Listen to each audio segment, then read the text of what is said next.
Whether it's the bad image quality when filming in low light conditions, or the fact that you always have to choose between shooting in 4K or at a high frame rate because your camera can't do both, entry-level cameras always come with challenges. And sometimes you just wish you could buy a camera that doesn't have these challenges, but is still somewhat affordable. If that's your situation, stepping up to the Sony FX30 camera, especially if you already own Sony lenses, seems in theory like the logical thing to do. The camera has much better image quality, better autofocus, much steadier shots, the ability to film at 120 frames per second in 4K, and many other features that you won't find on entry models like the Sony A6400 for example, or even on more expensive cameras like the Sony A7 III or even the A7 IV. In fact, the FX30 is the baby brother of the Sony FX3, which is the camera that I've been using exclusively for the last 15 months. The FX3 is a very professional cinema camera that was actually approved by Netflix a few months ago. And the only real differences between the FX3 and the FX30 are the sensor and the price. As far as I know, everything else is the same. So I'd really like to know why this camera is so cheap. And that's exactly what I plan to figure out today. I'm catching a plane to go film a basketball game in a different state, and I'm gonna capture everything from start to finish with my brand new Sony FX30 camera. Yeah. 'Cause I can't fall asleep at night without seeing my dreams. Delusionary reality, I'm somewhere in between. Voices in my head get loud and they keep telling me that I'm a fool for trusting in these wings. But maybe, baby, this what flying feels like. Maybe, baby, this what flying feels like.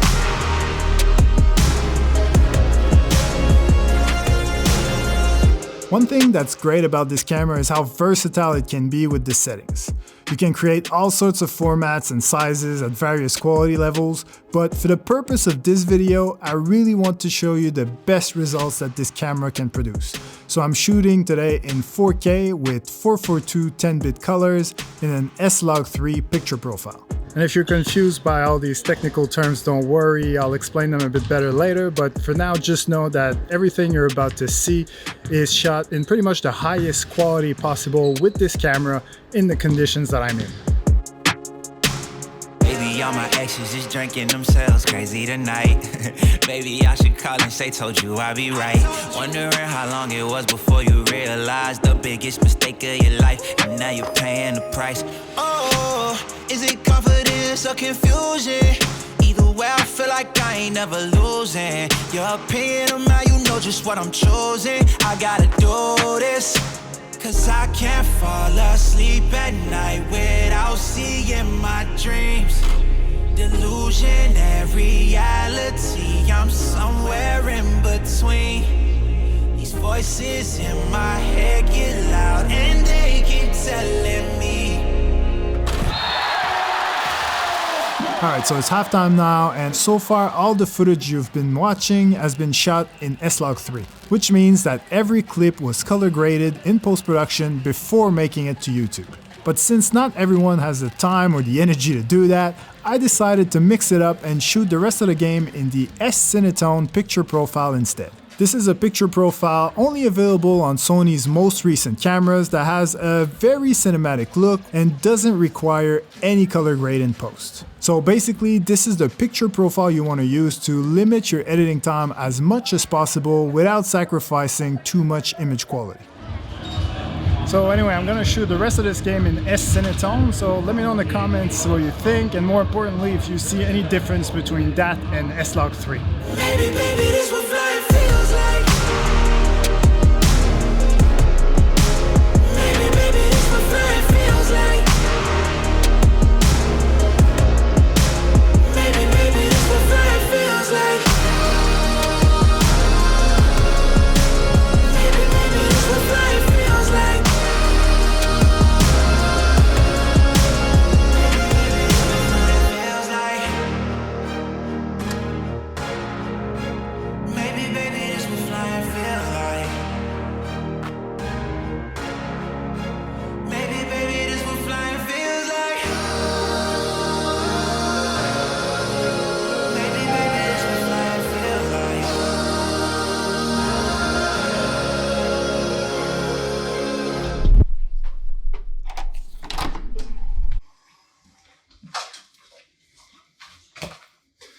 All right.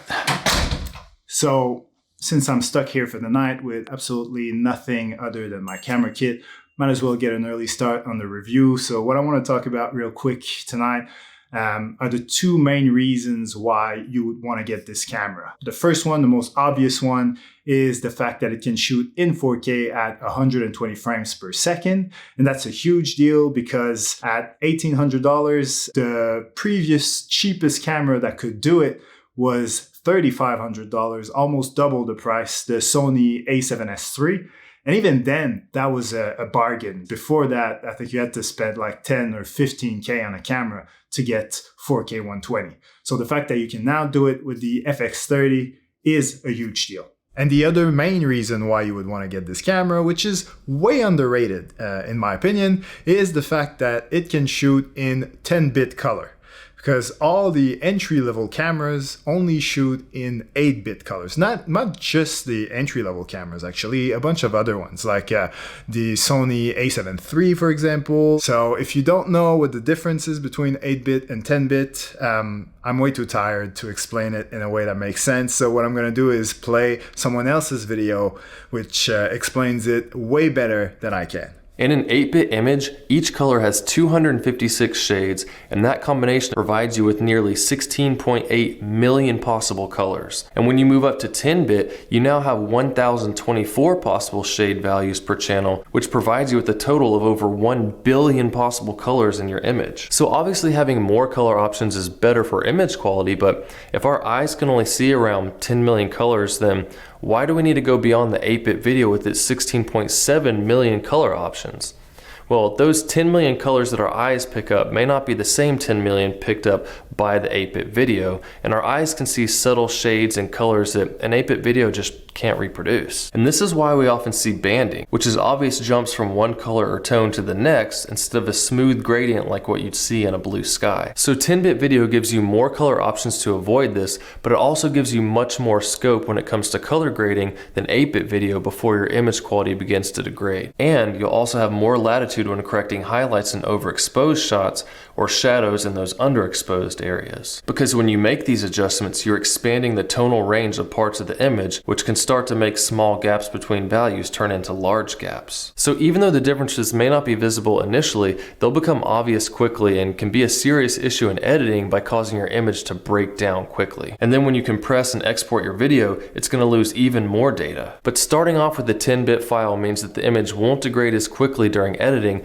and the compression algorithms have much more information to work with when you're exporting your video. So if you shoot with an 8-bit camera and you find that your videos sometimes look a bit soft, a bit muddy, that you compare yourself to others and you see other videos out there that are much more crisp, more sharp, more colorful, and you wonder why that is, I'm not saying this is the only reason, but it's definitely one of them. Before the FX30 came out, the cheapest camera you could buy on the Sony side of things that did shoot 10-bit was the Sony A7 IV, which is $700 more expensive than the Sony FX30, and it doesn't even do 4K 120. So this is why this Sony FX30 is starting to look like an absolute steal, but there's also a few things that I don't like. Well, it's nothing bad in comparison to entry-level cameras, but I am starting to see, now that I filmed a basketball game with it, like I'm starting to see the collateral damage that comes with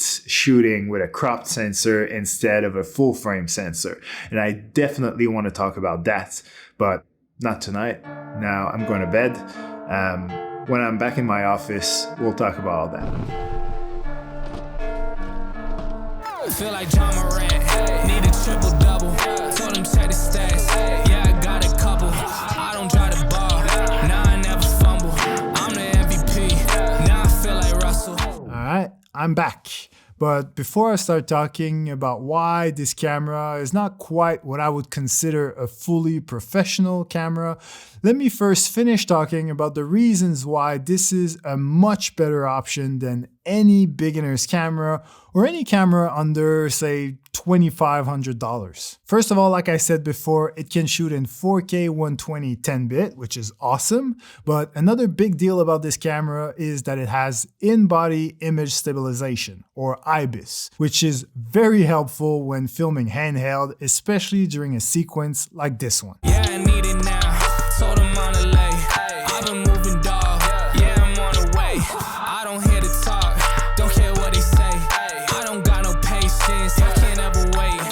Another thing that sets the Sony FX30 apart is the fact that you can record 4 different audio sources simultaneously, including 2 XLR inputs. But to do that, you need the audio handle, which is not included at the $1,800 base price. That's actually one of the reasons why this camera is much cheaper than the FX3, because the audio handle is included with the FX3, but you have to pay an extra $400 to get it with the FX30. And while we're on the topic, the other thing that's not included with the FX30 is a battery charger. All they give you is a cable to charge your batteries in camera. Meanwhile, with the FX3, you actually get a proper battery charger like this one. But back to the audio handle, the 2 XLR inputs are in there. There's a mic input in here. There's also one on the camera body itself. So technically, if you don't need extra XLR inputs, you don't really have to buy this. You can just use this mic input like you would on any other mirrorless camera and save yourself $400. But personally, I do use XLR microphones. Like this is the one that I typically have on my Sony FX3.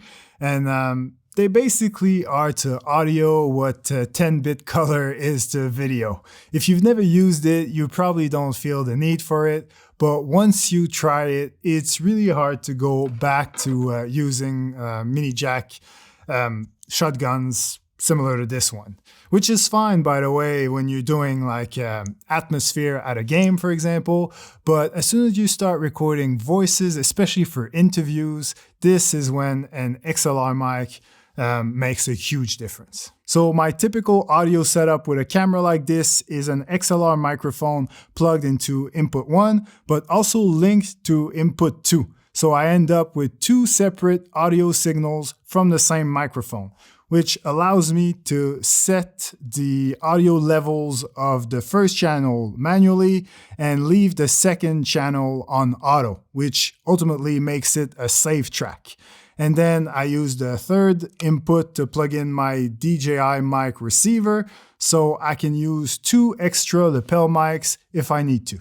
Now, when it comes to image quality and low light capabilities, that's where things start getting really interesting. Because you see, this is a 26 megapixel APS-C sensor, which means that you're getting a 1.5 times crop in comparison with the field of view of a full frame camera, which is exactly what you're already used to if you own an entry-level camera. But then there's good and bad news. The good news is that unlike most cameras under $2,500, there is no additional crop when filming at 4K in 60 frames per second. But the bad news is that there is an additional 1.5 times crop when filming in 4K 120. So if you're filming sports from a distance, it's probably not an issue. But if you're filming basketball from the baseline, for example, you're gonna need a lens quite wide to capture players driving at the basket next to you. Also, all this cropping means that ultimately you're using a much smaller sensor, so in 4K 120, your low light capabilities start to suffer a little. I mean, it's still pretty good, especially if you stick to the native ISO values, but as soon as you start going above that, that's when the noise starts creeping in. In comparison, the native ISO values of the FX3 due to the full frame sensor allows it to have much better results in low light. So that's what I meant when I said that the Sony FX30 is not a fully professional camera, because there are clear limitations that you just do not get with a full frame camera. That being said, I do think that this is a huge step up from any entry-level camera. I also think that it is very reasonably priced considering everything it can do in comparison to all the other cameras on the market right now. And even for a sports videographer at my level, I mean, I got this as my second camera, but also because if my main camera does go down for some reason or if it gets stolen, at least I know that I can use this as my primary camera in most professional situations and be just fine. It wouldn't be perfect, but it would be fine. On that note, make sure to check out the playlist on your screen right now for more advice, tips, and recommendations specifically about sports filming, and I'll see you guys on the other side. Feel like John Morant, need a triple double. Told him check the stats, yeah, I got a couple.